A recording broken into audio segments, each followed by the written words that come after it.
Pois não. E também tem o caso argentino que veio mostrar isso, né? O presidente do Banco Central, que foi demitido por decreto da presidente da República, a senhora Cristina Kirchner, justamente por ter descumprido uma lei, que é a lei do bicentenário, do fundo do bicentenário, que foi aprovada pelo Congresso, né? A presidente fez um decreto dispondo que 6 bilhões de dólares iriam para o pagamento da dívida e seriam retirados das reservas. Bom, aí o Congresso discute, não, porque é ilegal. Como é que é ilegal se a presidente tem esse poder, né? Essa competência de baixar, inclusive o próprio Congresso deu à presidente, durante um ano, quer dizer, todo este ano de 2010, e deu também no ano passado, de ela baixar leis, decreto-lei, quer dizer, decreto com força de lei, justamente nessa área econômica, né? E o Congresso está em recesso até março. E lá também está um impasse, porque o Congresso tem uma maioria, né, que não tem maioria hoje. O governo está meio a meio.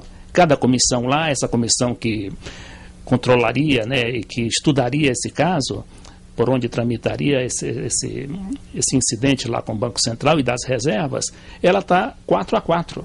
Quer dizer, ninguém ganha, né, e não se resolve nada.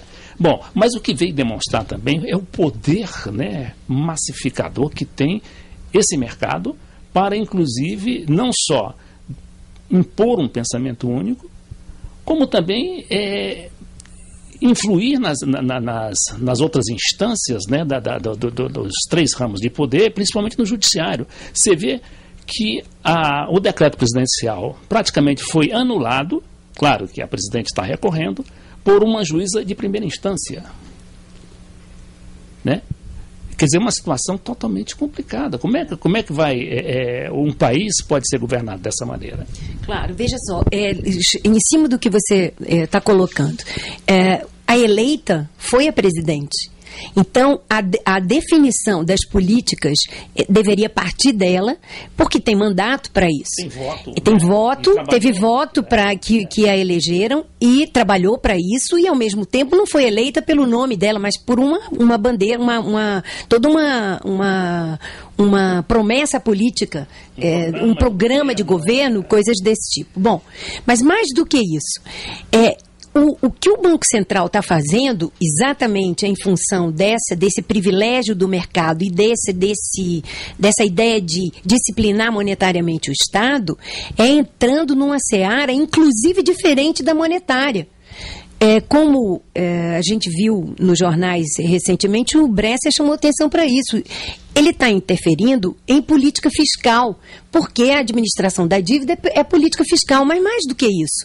Ele, na verdade, quando o Banco Central é independente, ele interfere em tudo. Por que ele interfere em tudo? Porque na medida em que ele interfere na moeda, e nesse sistema nós vivemos num sistema de compra e venda de tudo, a moeda é importante de qualquer maneira, em qualquer lugar e para qualquer fim. Se você controla a moeda, você fica com o controle prioritário de tudo. Isso só está refletindo o problema que é se pensar que a política monetária pode ser descoordenada da política fiscal ou que a moeda não tem importância. Essa visão que o Banco Central defende é de uma moeda que é entendida mal dentro do capitalismo. A moeda é muito importante no capitalismo e está na mão de alguém que não foi eleito. E isso é um problema do ponto de vista político e do ponto de vista econômico. Correto. Essa questão da Argentina, ela também é muito ilustrativa. Por quê? Porque a presidente Cristina Kirchner, que sucede no cargo o seu marido, né, o ex-presidente Néstor Kirchner, os dois estão no cargo praticamente há 6 anos. E ele tira, os dois governos tiraram, né, a Argentina do fundo do poço quando houve o colapso do país, literal, né, o colapso do país provocado pela crise da debacle das ideias neoliberais na Argentina, que resultou na queda de 5 presidentes da República em menos de um mês, entre os anos 2001, quer dizer, o final, dezembro de 2001 e 2002. Então, eles conseguiram restabelecer a ordem econômica, A questão da moratória não foi nem eles que decretaram, foram os governos anteriores, né? No meio da crise não tinha como, o país não tinha como pagar.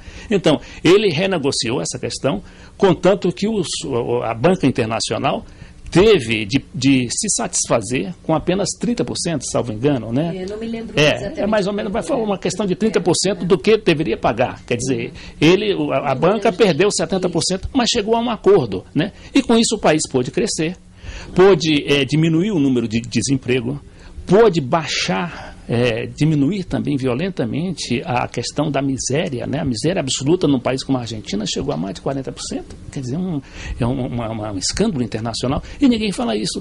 Apenas diz o seguinte, que a presidenta da República da Argentina está infringindo a lei. Mas infringindo a lei como? A lei tem que ser contra o país, né? Eu concordo, eu acho que, na verdade, todos esses argumentos seriam bem tratados se tivesse o Banco Central sentado na mesa com a presidente para se falarem como governo, o único governo. E é isso que a independência do Banco Central nega essa possibilidade de se fazer as políticas coordenadas, nega explicitamente, e isso é que é um absurdo. Agora, por que nega? Nega porque exatamente o neoliberalismo não acredita em política econômica, ou quer reduzir o impacto das políticas econômicas. Então, ou se entende isso, porque algumas pessoas dizem assim, não, a independência do Banco Central é bom e ao mesmo tempo eu acredito em política econômica. É impossível, porque a política econômica fica capenga ou fica sem poder se ela tirou o braço monetário dela. E é isso que está sendo tirado com as políticas neoliberais de independência do Banco Central. Pois é.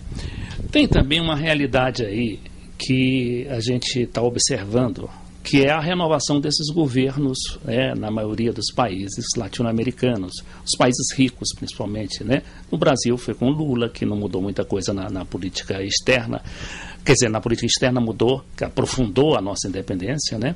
Mas que na política financeira continuou praticamente a mesma. Mas aqui no Brasil as coisas é tudo no ritmo do vai da valsa, né? Mas aí a gente teve mudanças bruscas na Venezuela, né, em função do presidente da República, do perfil do presidente, que é um militar, um grande executivo, mas que também tirou o país do lodaçal, né, em que o neoliberalismo colocou.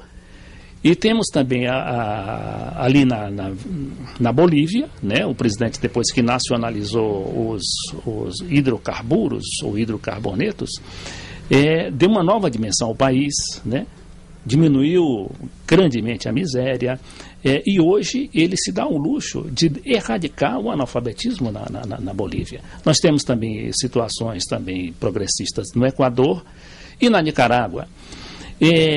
A senhora não acha, então, que, apesar dessa pressão toda que está sofrendo a Cristina, as coisas vão aos poucos mudando, né? Inclusive propulsionadas pela vontade coletiva, quer dizer, manifestada na eleição desses presidentes progressistas?